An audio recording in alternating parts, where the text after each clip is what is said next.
नमस्कार, स्वागत आहे तुमचे आमच्या चॅनेलमध्ये। आवाज महामुंबईचा, शोध बातमीचा, कौल मनाचा। चला तर मग आमचे चॅनेल शेअर करा, लाईक करा आणि सबस्क्राइब करा। धन्यवाद।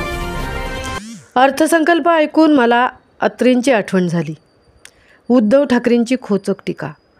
2025 जाहीरनाम्यातल्या थापांपैकी एक तरी गोष्ट या अर्थसंकल्पात केली आहे का? लाडक्या बहिणींना 2100 रुपये दिले का? शेतकऱ्यांना कर्जमाफी दिली का?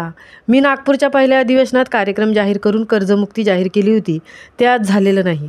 प्रत्येकाला अन्न व निवारा ही त्यांची घोषणा होती। जीवनावश्यक वस्तूंच्या किमती स्थिर ठेवणार होते, त्या कधी ठेवणार? एवढं बहुमत असूनही जीवनावश्यक वस्तूंच्या किमती स्थिर राहत नसतील तर तुमच्या या बहुमताला कोण विचारणार? उद्धव ठाकरे।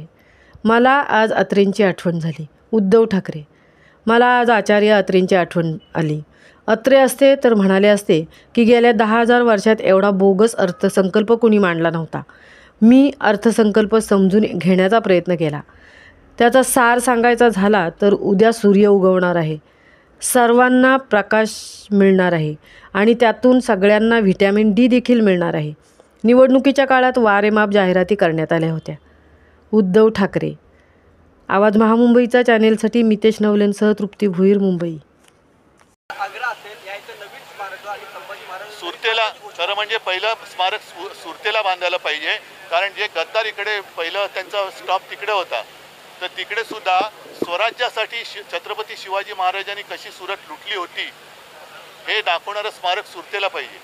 आणि यांनी संभाजी महाराज, छत्रपती शिवाजी महाराज यांच्या शौर्याच्या गोष्टी करू नये। त्यांनी इकडे तिकडे ते स्मारकं जरूर करावी, त्याच्याबद्दल काही मी विरोध करत नाही आहे, पण अरबी समुद्रातलं छत्रपती शिवाजी महाराजांच्या स्मारकाबद्दल एक चकार शब्द यांनी काढलेला नाही आहे। सर, आता तुमची मुख्यमंत्र्यांबरोबर लॉबीमध्ये भेट झाली, काही लॉबिंग झालं नाही।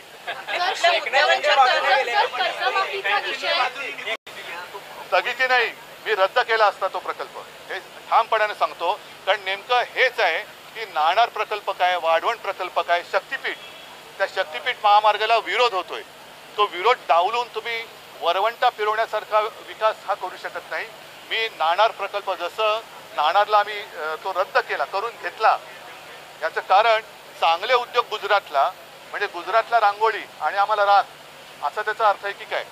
राख रांगोळी याचा अर्थ म्हणजे रांगोळी तुम्हाला आणि राख आम्हाला, ही आम्ही राख पण तुम्ही घेऊन जा।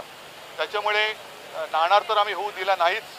असे कोणतेही राज्याच्या विकासाच्याच नव्हे तर पर्यावरणाचा नाश करणारे प्रकल्प, जसं आरेची कारशेड मी रद्दच करणार होतो आणि कांजूर मार्गाला जिथे आम्ही करणार होतो, बरोबर त्यांनी हे सरकार आल्यानंतर आरेची घाई करून कामं करून घेतली आणि ज्या कांजूर मार्गला आम्ही मेट्रोचं स्टेशन किंवा टर्मिनल आणणार होतो ती जागा अदानीच्या घशामध्ये टाकली। हेच तर मी म्हणतोय।